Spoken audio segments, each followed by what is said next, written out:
crazy how people don't know the difference between ionic and covalent bonds? I know, it's kind of like really easy, but... Hey, do you need help with that? Yes, I'm struggling with my chemistry homework and it's due next class period. Well, take a chill pill. Lucky for you, we took chemistry last year. What do you need help with? I don't even know the difference between covalent and ionic bonds. There's this question that asked, are electric and heat insulators made of ionic or covalent compounds? Like why? What would that even happen if the other type of bond is used?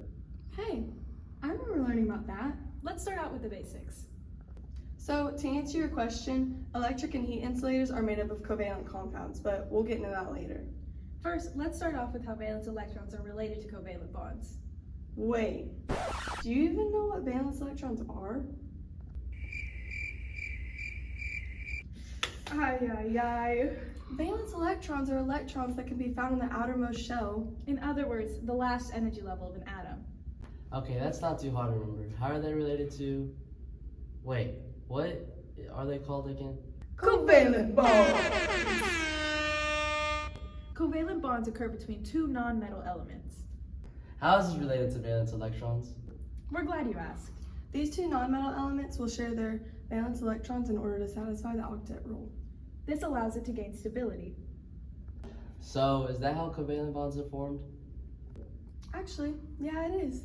All it takes is two non-metals sharing their electrons to form a covalent bond.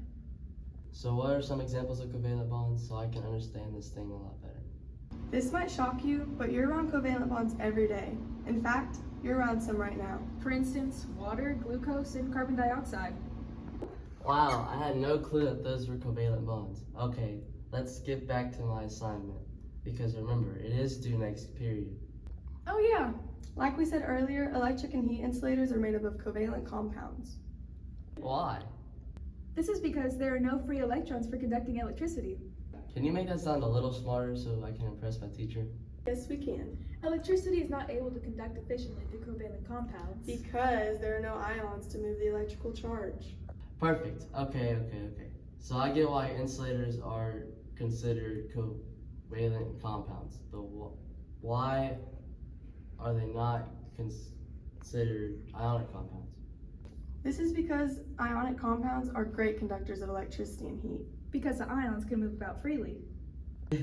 Okay, so if I'm getting this right, covalent compounds form between two nonmetal elements and share valence electrons to complete their outer shell to gain stability.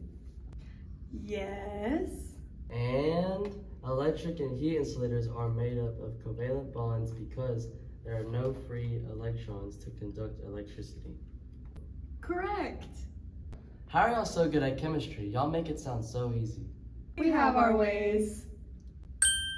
Thank you guys so much. I don't know what I would have done without you guys. Wait, where'd you go?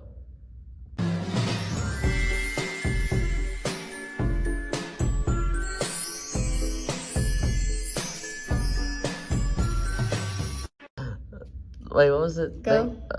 Thank you so much, guys. Nate, come on, my